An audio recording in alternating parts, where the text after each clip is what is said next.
talking to Brian Cashman. Do you, and a lot was made during the Toronto series about this because they never struck out.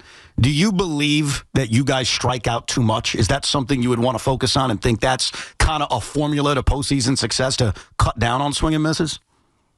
Yeah, I mean, it's definitely something like, for instance, I thought we redid, our offense, when we lost the big man in Juan Soto to free agency. That's a lot of offense that was coming out of our lineup, and so how are we going to replace that? And so essentially a third of our lineup was new this year. We import Bellinger, we import Trent Grisham, kind of fills in.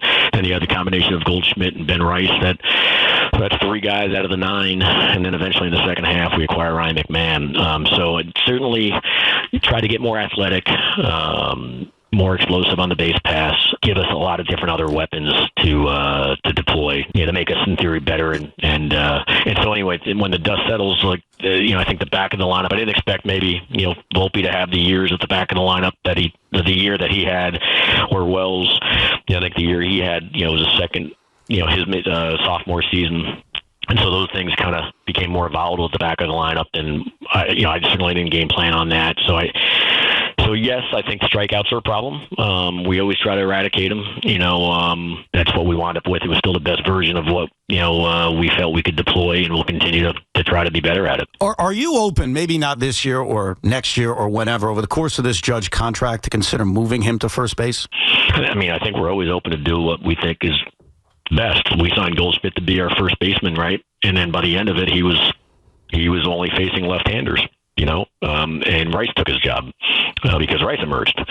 So I think that we're always open to do what is in our best interest for the team. And, so obviously that's not a subject matter that needs to be in play today, but it's a long contract, and at some point, it might be a different conversation. That injury doesn't make you think about it. Just I know it. He's not going to need surgery, thank God. But did that give any thought of, hey, plays first base, there's certainly a lot less throws? Is that a thought at all? Not based on all the information we've been provided. He should be healed up. This shouldn't be a prerequisite to reoccurring again. It won't mean it doesn't happen, but he's not more susceptible moving forward once this flexor tendon was healed. That it's now all of a sudden not something hanging by a thread. It's not something that he is at a higher risk because he just went through this. So right now, that's not a consideration.